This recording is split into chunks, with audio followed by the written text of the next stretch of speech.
चुनावी लिस्ट जारी किए जाने से कवर्धा में अपनी पकड़ बनाए रखने वाले विजय शर्मा के ऊपर पार्टी कमान ने भरोसा जताया है। जानकारी के अनुसार बीजेपी की लिस्ट पहले ही वायरल होने की बात सामने आ रही थी, लेकिन फाइनल लिस्ट में शर्मा का नाम होने से कार्यकर्ताओं में खुशी देखने को मिली। वहीं आपको बता दें कि जानकारी के अनुसार कांग्रेस की तरफ से टिकट में मोहम्मद अकबर फिर चुनाव में विजय शर्मा को टक्कर देते दिखेंगे या फिर कांग्रेस पूर्व के उम्मीदवार पर अपनी चाल चलेगी। अब देखने वाली बात यह होगी कि चुनावी समीकरण में किस हद तक उलटफेर होगी।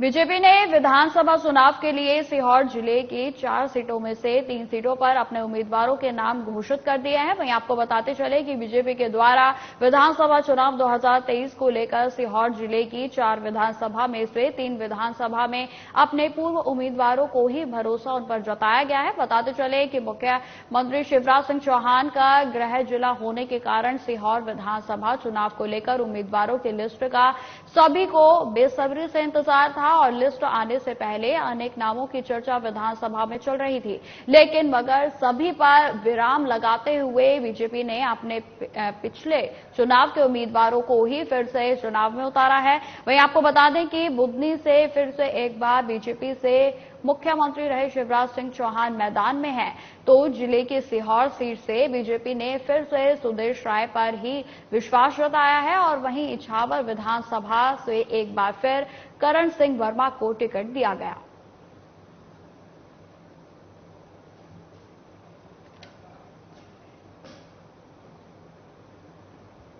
मध्य प्रदेश विधानसभा चुनाव को लेकर बीजेपी ने अपनी चौथी लिस्ट जारी कर दी है। वहीं आपको बता दें कि जिसमें उज्जैन दक्षिण विधानसभा से डॉक्टर मोहन यादव का टिकट फाइनल कर दिया गया है। आपको बताते चले कि डॉक्टर मोहन यादव 2 बार से विधायक हैं और वर्तमान में वो उच्च शिक्षा मंत्री के रूप में मध्य प्रदेश शासन में हिस्सा हैं।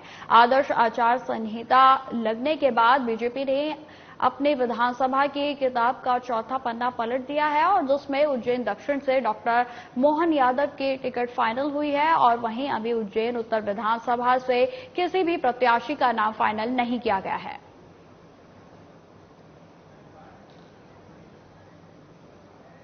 अब खबर पखांजूर से है, जहां चुनाव तिथि की घोषणा होते ही कांकेर जिला प्रशासन ने कार्रवाई शुरू कर दी है। वहीं आपको बता दें कि 7 नवंबर और 17 नवंबर को चुनाव होने हैं और जिसको लेकर प्रदेश में 9 अक्टूबर से आचार संहिता लागू हो चुकी है और जिसके तहत जिले में शासकीय अशासकीय भवनों, संपत्तियों और सार्वजनिक जगहों पर लगे पोस्टर, होर्डिंग्स तत्काल प्रभाव से हटाए जा रहे हैं।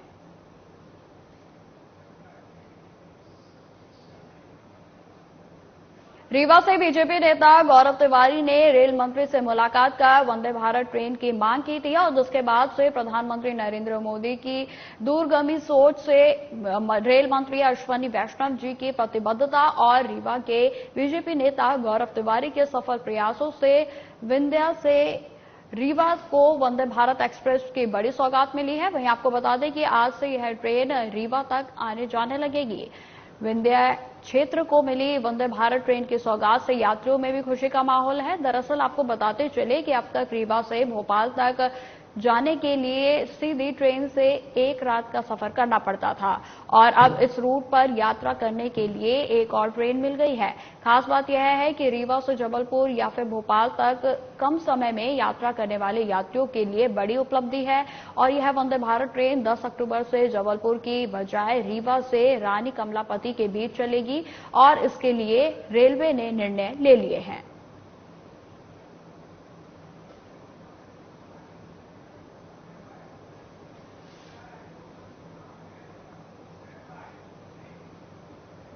बेमेतरा में विधानसभा क्षेत्र के किसान नेता योगेश तिवारी ने बीजेपी की सदस्यता ग्रहण की और इस अवसर पर केंद्रीय स्वास्थ्य मंत्री मनसुख मंडाविया, पूर्व मुख्यमंत्री डॉक्टर रमन सिंह, सांसद सुनील सोनी और पूर्व मंत्री बृजमोहन अग्रवाल समेत तमाम नेताओं की मौजूदगी में किसान नेता ने अपने हजारों समर्थकों के साथ बीजेपी में शामिल हुए। वहीं आपको बताते चले कि किसान नेता योगेश तिवारी ने कहा कि मैं 30 साल से राजनीति में हूं और पिछले 8 सालों से किसान नेता के रूप में संघर्ष कर रहा हूं। बीजेपी विश्व की सबसे बड़ी पार्टी है जो पूरे देश की सेवा कर रही है और इस पार्टी में शामिल होकर लोगों की सेवा करने का सौभाग्य मिलेगा।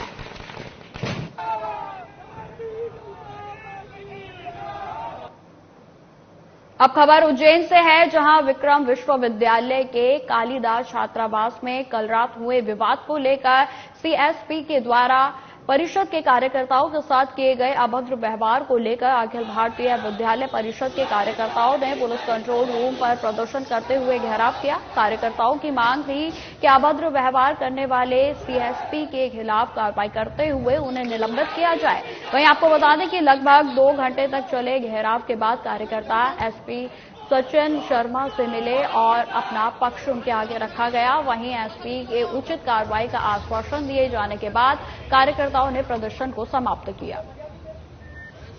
शालिग्राम छात्रावास में कुछ कार्यकर्ताओं पे और कुछ छात्रों पे हमला होता है। एनएसयूआई के कुछ गुंडे आते हैं बाहर से धारदार हथियार लेके, चाकू, बेल्ट, डंडे लेकर आदि छात्रों पे हमला करते हैं और गाली गलौज कर गेट पर ताला लगा दिया जाता है और बोले जाता है कि ये छात्रावास हमारा है, किसी के मायका लाल में यहाँ रहने की ताकत नहीं है। जब यह सूचना विद्यार्थी परिषद के कार्यकर्ताओं को मिलती है तो रात ठीक 12:30 बजे विद्यार्थी परिषद के कार्यकर्ता छात्रावास पर पहुंचते हैं तो जब विद्यार्थी परिषद के कार्यकर्ता वहाँ पहुंचते हैं तो जो असामाजिक तत्व वहाँ मौजूद थे वो भाग जाते हैं और पुलिस बल भी साथ में वहाँ पहुंचता है। जब उस घटनाक्रम को लेकर के विद्यार्थी परिषद के कार्यकर्ता छात्रावास के स्टूडेंटों को लेकर के माधवनगर थाना में रात 1:30 से 2 बजे के लगभग बीच में उस पर कार्रवाई करने की मांग करते हैं और हम आवेदन देते हैं। तो वहाँ उपस्थित सीएसपी सुमित अग्रवाल जी वहाँ मौजूद होते हैं और आवेदन तो लेते हैं, परंतु आवेदन लेने के बाद जो अपराधियों पर दंडात्मक कार्रवाई करनी चाहिए, अपराधियों कुछ वहाँ छिपे थे उन पर ढूंढने की बजाय जो फरियादी रहते हैं और जो हमसे साथ में जो कार्यकर्ता रहते हैं उन पर अपराध करते हैं, गाली गलौज करके बोलते हैं कि बोले ये गाड़ी पे कार्रवाई करो, इस पर नंबर प्लेट टूटी है, मतलब विभिन्न प्रकार की धाराएं बता कर उन पर प्रेशराइज करते हैं कि इनको अंदर करो। उज्जैन जिले में विद्यार्थी परिषद के द्वारा आज प्रकरण संज्ञान में लाया गया है, जिसके द्वारा बताया गया कि बच्चों की आपस में लड़ाई इस घटनाक्रम को सुलझाने के वहाँ पे जो राष्ट्रीय अधिकारी थे इस तरह की जो भी घटना हुई है और की जो घटनाएं उन सबके जो तकनीकी साक्ष्य है, चाहे वो सीसीटीवी कैमरा है या स्वतंत्र जो साक्षी है, वहाँ पे जो कार्यरत कर्मचारी अधिकारी है उन सबके विस्तृत ध्यान दी जाएगी और जो भी तथ्य साक्ष्य निकल के आते हैं उसके अनुरूप कार्रवाई की जाएगी। तो आचार संहिता लगती है और उसके बाद ये आचार संहिता जो लगने का समय है उसके पूर्व में जो कार्यक्रम किया तो इसमें भविष्य में भी इस प्रकार। अब खबर आगर मालवा से है, जहां अर्ध घुमक्कर समाज के लोगों को अपने मताधिकार का उपयोग करने के लिए प्रेरित किया गया। वहीं आपको बताते चले कि जिला निर्वाचन कार्यालय आगर मालवा की ओर से मतदान जागरूकता के अंतर्गत लोकतंत्र का भाग्य विधाता मतदाताओं को जागरूक करने के लिए 1 दिवसीय कैंप जागरूकता शिविर पंचायत भवन में लगाया गया और जिसमें पंचायत क्षेत्र के आसपास अर्ध घुमक्कर समाज के मतदाताओं को मतदान के लिए प्रेरित करने के लिए स्विप मशीन का भी प्रदर्शन किया गया और साथ ही साथ इस दौरान कार्यक्रम में जिला पंचायत सीओ हर्ष सिमरनजीत कौर, पीसीओ बाबूलाल मेघवाल आदि प्रशासनिक अधिकारी मौजूद रहे।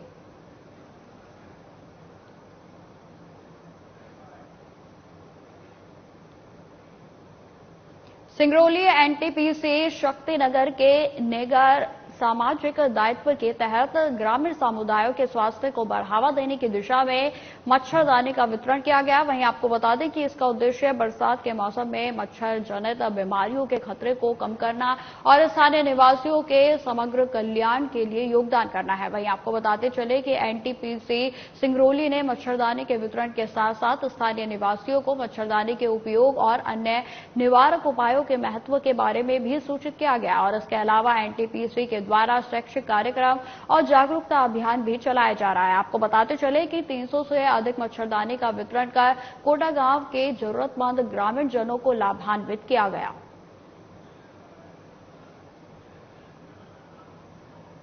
तिल्दा के विकासखंड क्षेत्र अंतर्गत ग्राम पंचायत खमरिया में Rama sponge and steel power संयंत्र स्थापना को लेकर पर्यावरण जन सुनवाई शांतिपूर्वक संपन्न हुई। वहीं आपको बताते चले कि जन सुनवाई में उद्योग स्थापना को लेकर खमरिया के ग्रामीणों ने समर्थन किया। जन सुनवाई में ग्रामीणों की पहली मांग है कि क्षेत्रीय बेरोजगारों को 70% रोजगार मुहैया कराया जाए और वहीं कुछ लोगों ने शिक्षा स्वास्थ्य पर भी बल दिया। ग्रामीणों ने क्षेत्रीय बेरोजगारों को योग्यता के अनुसार क्षेत्र में संचालित संयंत्रों में रोजगार मुहैया कराने की मांग की है। तो वहीं Rama sponge and steel power संयंत्र प्रबंधन के एमडी संजय गोयल ने कहा कि उनकी तरफ से ग्रामीण क्षेत्रों में हर संभव विकास कार्य किया जाएगा और क्षेत्रीय लोगों को अधिक से अधिक रोजगार दिया जाएगा। तो आपको बता दें कि एक बेहद ही सराहनीय पहल जो है वो की गई है, जिसमें कि आपको बता दें कि ग्रामीणों से जनसंवाद किया गया और जिसमें उनके द्वारा कई तरीके के मुद्दों पर बातचीत की गई। वहीं आपको बताते चले कि ग्रामीण जो है वो 50% तक रोजगार की मांग कर रहे हैं और कहीं ना कहीं बेरोजगारी के कारण जो जनता है वो बेहद ही त्रस्त है और जिसको लेकर उनकी पहली मांग यही थी कि हमें किसी न किसी तरीके से रोजगार मुहैया कराया जाए और जिससे कि हमारी आर्थिक स्थिति में विकास हो सके और हमारे घर का जो संचालन है वो सुचारू रूप से हो सके। वहीं आपको बताते चले कि इस मौके पर पावर संयंत्र प्राइवेट लिमिटेड के जो एमडी हैं उनकी ओर से भी लोगों को जो है उन्हें बढ़ावा दिया गया और साथ ही साथ आपको बताते चले कि कई तरीके के मुद्दों पर बातचीत की गई।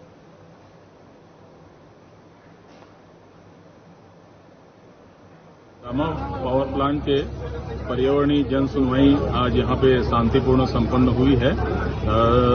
पर्यावरणीय जन सुनवाई में यहाँ के सभी जन समुदाय से विचार टीका टिप्पणी प्राप्त हुए हैं। प्रबंधन के द्वारा भी सारे टीका टिप्पणी विचार पर उनके द्वारा आश्वासन दिया गया है। सारे बिंदुओं को रिकॉर्ड भी कर लिया गया है और ये शांतिपूर्ण जन सुनवाई संपन्न करने के लिए इस क्षेत्र के सभी लोगों को मैं आभार व्यक्त करता हूं। धन्यवाद।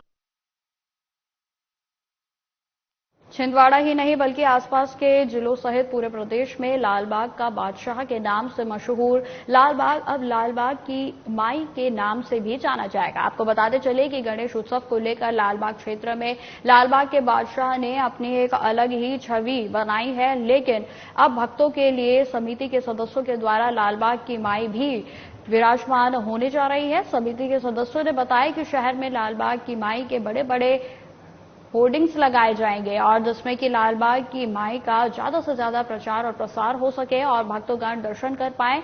वहीं आचार संहिता को देखते हुए पंडाल पर ध्वनि विस्तारक यंत्र और डीजे की परमिशन भी जो है वो दी जाएगी। वहीं आपको बताते चले कि समिति के द्वारा निर्णय लिया गया है कि सभी क्षेत्रवासी अपने 11 दिनों के कार्यक्रम में उपस्थित हो सके, इसके लिए आमंत्रण कार्ड बनाए गए हैं।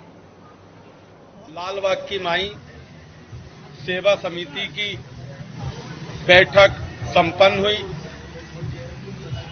सैकड़ों की संख्या में सभी भक्तगण पंडाल आए और पंडाल पर ये विचार किया गया कि माता रानी के दरबार में कैसी भव्यता आए, कैसा हम अच्छा कर सके। जो जिस हिसाब से लालबाग की माई जो यहाँ विराजमान होने जा रही है, इसमें 9 फीट की माता रानी दुर्गा जी विराजमान होंगी और 16 फीट के ब्रह्मा विष्णु महेश गणेश और कार्तिकेय जी विराजमान होंगे और बहुत ही भव्य तरीके से यह झांकी प्रस्तुत की जाएगी। जगदलपुर में वन विभाग रेंज की तरफ से वन्य प्राणी संरक्षण सप्ताह मनाया गया। वहीं आपको बता दें कि जिसके तहत रविवार को स्थानीय लामनी पार्क में बच्चों के लिए चित्रकला और निबंध प्रतियोगिता का भी आयोजन किया गया और जिसमें शहर से अनेक बच्चों ने भाग लिया और साथ ही साथ अपने कला कौशल का जोहार भी दिखाया गया। आपको बताते चले कि इस आयोजन के बारे में जानकारी देते हुए जगदलपुर रेंज से रेंजर देवेंद्र सिंह वर्मा ने बताया कि इस अवसर पर प्रशिक्षु IFS आशुतोष कुमार ने बच्चों का कला कौशल देखकर बहुत ही खुश हुए हैं और उन्हें प्रोत्साहित करते हुए पुरस्कार भी वितरित किए गए। तो आपको बता दें कि जगदलपुर में एक बेहद ही सराहनीय प्रतियोगिता का आयोजन किया गया, जिसमें कि आपको बता दें कि बच्चों ने बढ़ चढ़कर हिस्सा लिया। आपको बताते चले कि बच्चों की ओर से तरह तरह की कलाकृतियां जो है बनाई गई और जो बेहद ही मनमोहक लगी। ये तस्वीरें हम आपको दिखा रहे हैं, जिसमें बच्चों की ओर से कलाकृति के साथ साथ काफी संदेश जो है वो प्रकृति को लेकर भी दिए गए, जिसमें कि आपको बताते चले कि प्राकृतिक संरक्षण को लेकर खासतौर पर बल दिया गया, जिसमें बच्चों के द्वारा लोगों को संदेशित किया गया कि किस तरीके से हम पर्यावरण का संरक्षण कर सकते हैं। साथ ही साथ आपको बताते चले कि इन मनमोहक कलाकृतियों को देखने के बाद जो है उन्हें कई तरीके के पुरस्कार भी वितरित किए गए और साथ ही साथ बच्चों को प्रोत्साहित भी किया गया। मेरा नाम रोहन बघेल। जोर से बोलो सर। मेरा नाम रोहन बघेल है और मैं शासकीय उत्तर माध्यमिक विद्यालय बड़ा मनवा का छात्र हूँ। सर, हम हमारी इको क्लब की तरफ से सर एक सूचना जागरूक करना चाहते हैं कि सर कम से कम अपने बर्थडे या बर्थडे में एक ना एक वृक्ष तो लगाएं और उसकी रक्षा करें और उसकी देखभाल करें और वो वृक्ष को कम से कम जब तक आप जीवित है तब तक उसकी रक्षा करें, उसको पालन अच्छा करें, उसको बड़ा करें। यही कहना चाहते हैं सर। वन्य प्राणी सुरक्षा सप्ताह 2 अक्टूबर से 8 अक्टूबर मनाया जाता है। 2 अक्टूबर से हमारी सारी गतिविधि चल रही थी। सारे वनमंडल के स्टाफ अपने अपने क्षेत्रों में जो भी निर्देशन प्राप्त हुए थे उसके तहत काम कर रहे थे और आज वन्य प्राणी संरक्षण सप्ताह का अंतिम दिन था। इसमें 26 बच्चे विभिन्न स्कूलों के कॉलेज के आए थे, जिन्होंने विभिन्न प्रतियोगिता में भाग लिया और अभी कुछ देर में ही उनका उसका वितरण किया जाएगा। सभी ने अच्छा काम किया है, लेकिन एक नियम है जो पहला दूसरा तीसरा दिया था, लेकिन लगभग सभी अच्छे परफॉर्मेंस दिया सभी ने। इसको हम बड़े रूप में करेंगे और जैसे भी क्योंकि 4 से तक समय आ रहा था, अभी कार्यक्रम बंद रहेगा, लेकिन आने वाले समय हम इसमें और द्रुत गति से काम करेंगे और वनों की रक्षा वन्य प्राणी रक्षा के लिए हम लोग तत्पर हैं। धार पुलिस ने 2 हफ्ते पहले अवैध हथियार की तस्करी करने वाले अंतर्राज्यीय शातिर आरोपी ईश्वर सिंह को गिरफ्तार किया था और जिसके बाद पुलिस अधीक्षक मनोज कुमार सिंह ने एसआईटी की टीम का गठन कर आरोपी से कड़ी पूछताछ की गई। वहीं आपको बताते चले तो कई खुलासे भी जो है वो सामने आए हैं और उसके बारे में पुलिस अधीक्षक मनोज कुमार सिंह ने एक प्रेस कॉन्फ्रेंस आयोजित कर बताया कि आरोपी ईश्वर सिंह से कड़ी पूछताछ की गई तो कई तथ्य सामने आए हैं। उन्होंने बताया कि पहले आरोपी पर 33 प्रकरण दर्ज थे जो बढ़ाकर अब 42 हो चुके हैं। वहीं पुलिस अधीक्षक ने यह भी बताया कि एसआईटी की टीम ने 2 पैडलरों को भी गिरफ्तार किया गया है और उनके पास से कुल 5 देसी कट्टे बरामद किए गए हैं। फिलहाल पुलिस आगे कार्रवाई कर रही है। अब तक आज की खुलासे की बात है तो आप सबको पता है कि पिछले दिनों ईश्वर नाम के व्यक्ति को हम लोगों ने अवैध हथियार तस्करी के मामले में उसके पूरे गैंग को पकड़ा था। गैंग को पकड़ने के बाद हमने आए हैं कि पहले जो 33 मामले थे अब कुल मिलाकर के 42 मामलों में यह अपराधी रह चुका है और 6 राज्यों में ये वांटेड है। इसका जो बेचने और हथियार बनाने का तौर तरीका था कि ऐसे पेडलर हम लोगों को ज्ञात हुए हैं जिसके खातों में ये पैसा बुलाता था, अवैध हथियार की तस्करी करके उसी खाते को हैंडल करके स्वतः हैंडल करके और पैसा बुला करके उसके एटीएम पेटीएम पासबुक से पैसा हैंडल करता था। अभी तक अवैध तस्करी के धंधे में लिप्त होकर के इसने जितने खातों का उपयोग किया है उस सभी खातों का हम लोगों ने जांच की है, डिटेल बुलाया है। तो कुल मिलाकर के 1,72,00,000 के लेन देन के हिसाब इससे मिले हैं। मतलब इतने पैसे की इसने तस्करी किया है जो देश के विभिन्न राज्यों से पैसा इसके खाते में आए हैं। इसके 2 पेडलरों को हम लोगों ने गिरफ्तार किया है, 1 से 2 और 1 से 3 कुल 5 और उस पर शस्त्र 4 जिंदा कारतूस। इस प्रकार ईश्वर का बहुत बड़ा गैंग है। इसके पूछताछ में 5 इसके और गैंग में सदस्य होने का पता चला है।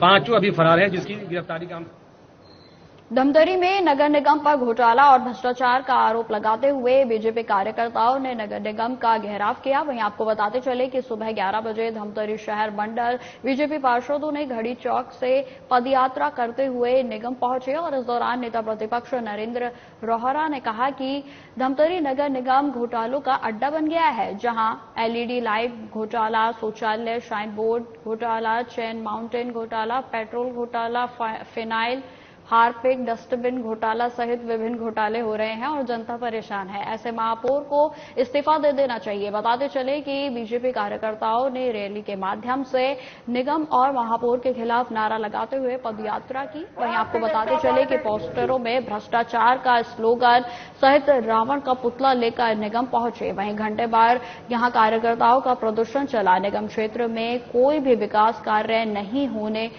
सहित जन सुविधाओं की कमियों का भी गिनवाया गया। जहां कांग्रेस की सत्ता है वो अपने प्रदेश में जो कांग्रेस की सत्ता है, कांग्रेस को अनुसरण करने से और 100 कदम आगे निकल गई है। एक ऐसा भ्रष्टाचार, लूट खसोट धमतरी नगर निगम के सामने आया है जिसके बारे में लोग सोचकर मजबूर होने लगते हैं कि किस उद्देश्य से यहाँ जनता को हमने बैठाया था और उन्हें जनता के पैसा का दुरुपयोग किए हैं। 50 से फिनाइल 500 में कचरा निष्पादन को लेकर ऐसे अनेक भ्रष्टाचार मामले समय निश्चित रूप से आने वाले समय जो भी चुनाव होगा उसमें कांग्रेस सरकार को और जो भी कांग्रेस सरकार को पूरा मजबूती के साथ हटाने में पूरा भारतीय जनता पार्टी के साथ पूरा धमतरी क्षेत्र की जनता तैयार है। देखिए, आज पार्षद दल के द्वारा, भारतीय जनता पार्टी के द्वारा जो लगातार आपके माध्यम से दिखाया जा रहा है और जो ये गूंगी बहरी अंधी सरकार है जो नगर निगम में बैठी हुई है, केवल और केवल भ्रष्टाचार, इसमें आपसी स्पर्धा चल रही है कि कौन ज्यादा भ्रष्टाचार करेगा। विकास कार्य शून्य है। कैसे गरीबों से वंचित किया जा रहा है। प्रधानमंत्री जितने भी पुराने स्वीकृत काम है हमारे द्वारा वो पूरे नहीं करा चुके हैं ये, और भ्रष्टाचार का नया नया आयाम इनके द्वारा किया जा रहा है। 24 रुपए की फिनाइल है वो 400 रुपए में खरीदी जा रही है। 1100 रुपए की लाइट 13,000 में खरीदी जा रही है। पेट्रोल घोटाला, गाड़ी घोटाला, रिक्शा घोटाला, ऑडिटोरियम घोटाला, कितने प्रकार के घोटाले नगर निगम में चल रहे हैं। ये कुंभकर्ण की नींद में सो रहे हैं। कौन विकास करेगा। शहर में सबसे बड़ी समस्या जो है ये महापौर जी अपने व्यक्तित्व बोलते हैं कि धमतरी की सड़कें 98% अच्छी है। आज महापौर जी के पास इसीलिए आए थे कि आप चल के दिखाइए कहाँ पर सड़कें अच्छी है। पूरे शहर में गड्ढे और धूल है। आप पत्रकार साथी जब अपने कार्य से जाते हैं तो सबसे पहले पूरे स्कार्फ में आप लोग पूरे चेहरे को ढक के जाते हैं और वहां जाने के बाद सबसे पहले एक ही बात करते हैं, यार बहुत रास्ता खराब है, बहुत धूल है। आखिर ये कौन बनाएगा, कौन करेगा, किसकी जवाबदारी है। ये इनके पास जाने से सेंट्रल गवर्नमेंट की बात करते हैं कि धमतरी में सेंट्रल गवर्नमेंट आगे बनाएगी। इनका न प्रस्ताव है न विचार है। धमतरी भाजपा की एक निर्वाचित जनप्रतिनिधि अपने घर में नगर निगम के ठेकेदारों को और नगर निगम के अधिकारियों को बुला के वसूली करती है। जो ठेकेदार इनके वसूली को आदेश को नहीं मानते हैं उनके ऊपर ये भ्रष्टाचार का आरोप लगाती है। ये इसको आप जाके टेली भी कर सकते हैं। और आज ये लोग, भारतीय जनता पार्टी के लोग, नगर निगम के विकास कार्य से भयभीत हो गए हैं। इतना काम हम लोग करवा रहे हैं, इनको ये समझ नहीं आ रहा है कि इसका तोड़ कैसे निकाले। अगर इनके साहस है तो मैं बोलता हूं कि जो ये लोग भ्रष्टाचार का आरोप लगा रहे हैं उसको जांच करवाए। हम सब जांच का सामना करने के लिए तैयार हैं, लेकिन ये लोग जांच नहीं करवा रहे हैं, केवल हल्ला कर रहे हैं, केवल दिखावा कर रहे हैं। इनमें साहस है, मैं इनको चुनौती देता हूं। इनमें यदि साहस है तो जो जांच करवाना है वो जांच करवाए। मैं इनके सभी जांच का सामना करने के लिए तैयार हूं। हमारे अधिकारी कर्मचारी थे। तो फिलहाल इस बुलेटिन में इतना ही। खबरों की और भी जानकारी के लिए बने रहे हमारे साथ। नमस्कार।